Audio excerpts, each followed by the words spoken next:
My name is Evan Rogers Hayes, and as part of the larger action research assignment for the MAT program, for EDTP 645, we were required to test our action research plan in an extended tutoring project. For my project, I tutored several students in preparation for their taking AP World History this coming school year.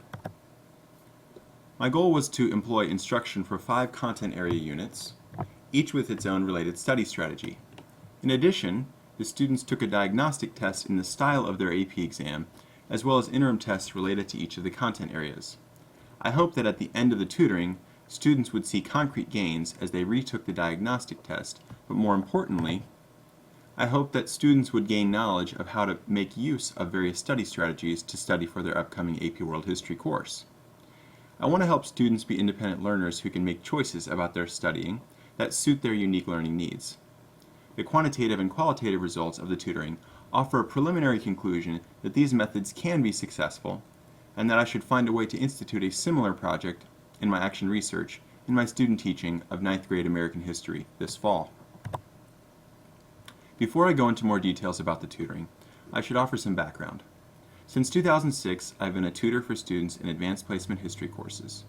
The AP tests are often the first time that students have taken a year-long course that requires constant studying in order to be prepared for lengthy cumulative exams that include multiple choice questions as well as essay questions.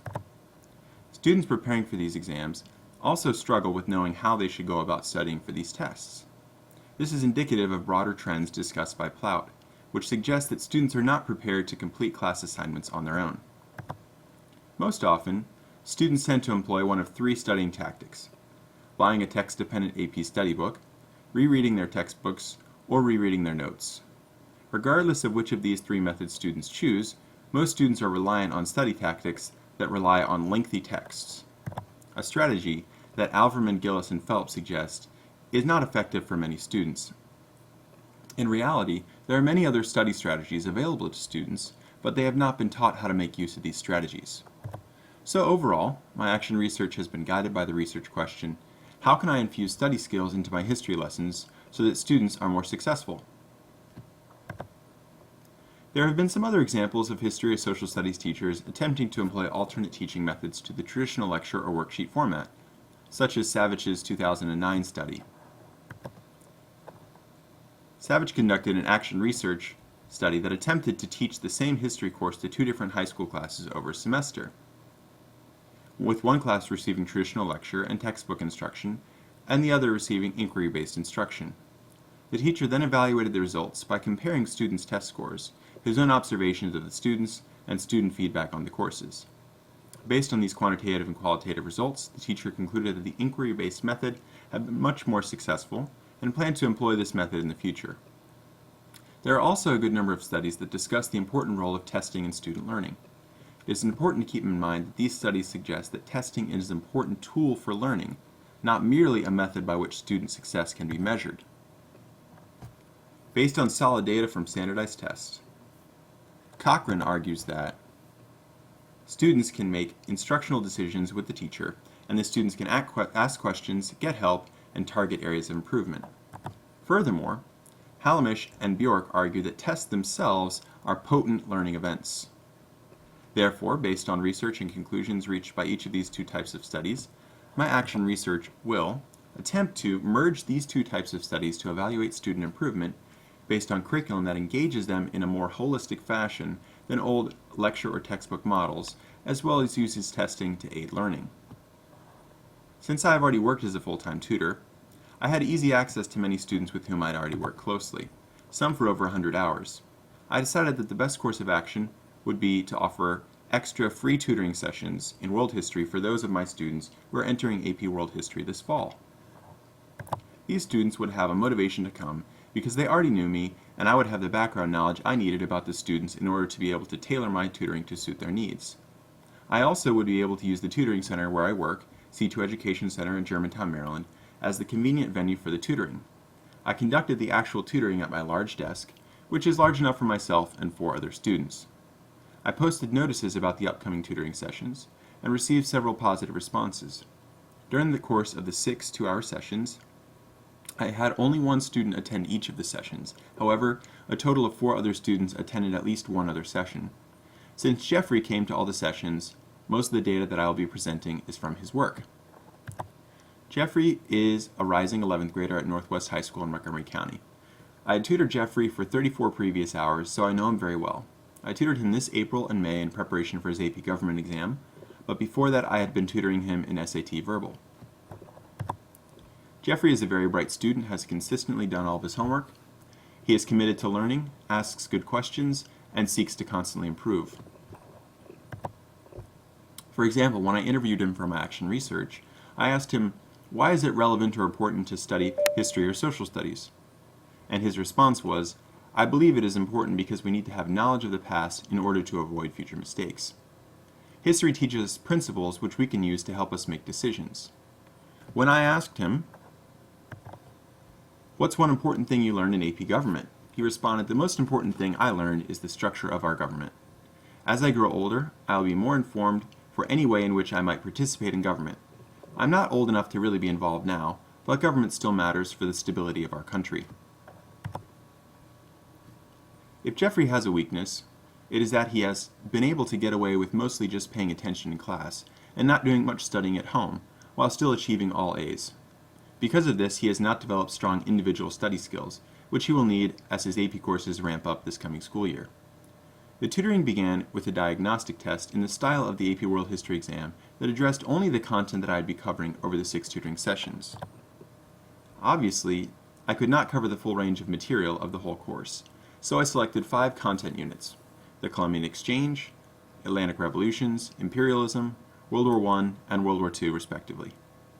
During the first session, I gave the 2 students for that day, including Jeffrey, the diagnostic test, which included 25 multiple-choice questions, 1 change-over time essay, 1 comparative essay, and 1 longer document-based question essay.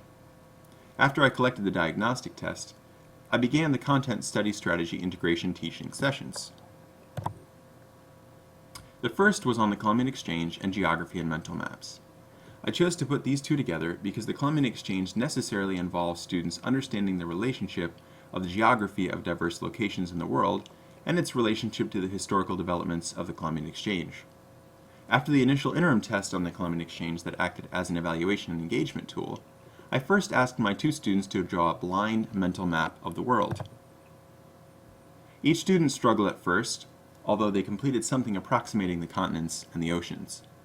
Next, I used a large atlas to review basic geography with them, attempting to point out some weaknesses that they both exhibited on their first maps. Next, I removed the atlas and had them try again. These second maps showed considerable improvement. Next, I introduced the historical identifications related to the Columbian Exchange, including ideas, foods, commodities, and diseases. After studying the identifications, the students placed them in their proper locations on another map they had drawn. After the students finished this project, we next reviewed their interim tests on the Columbian Exchange to see how much their knowledge had improved based on the lesson.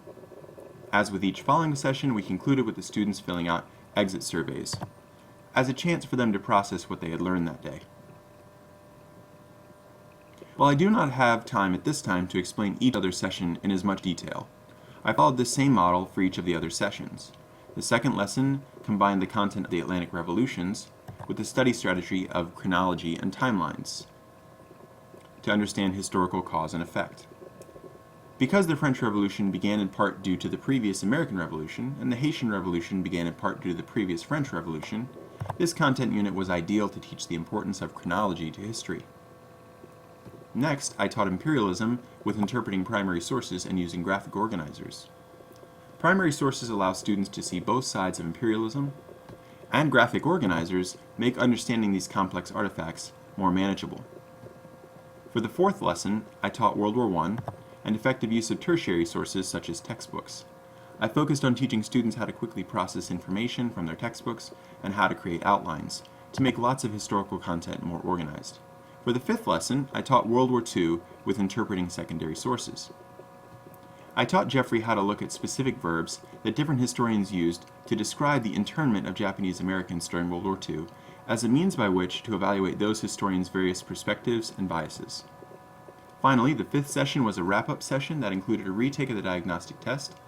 Also, Jeffrey had the chance to use whichever study method he found the most useful, which turned out to be outlining, to process historical identifications about World War II.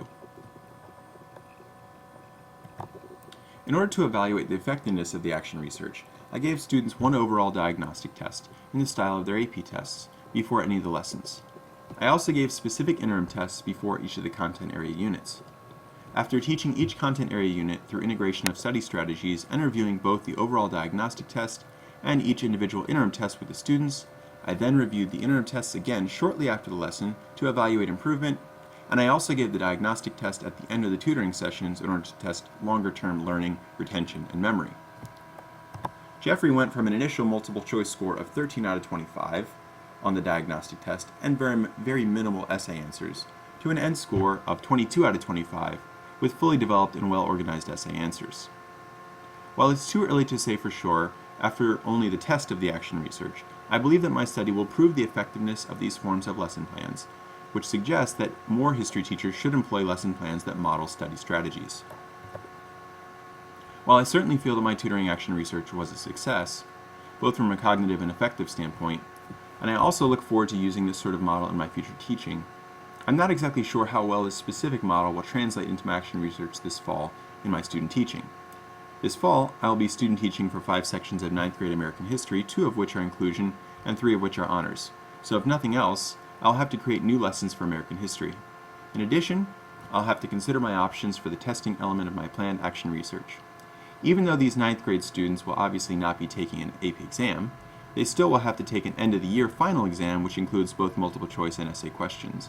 But since I'll only be there for the majority of the first semester, my teaching of these students will be far away from the final exam that the students will take in June.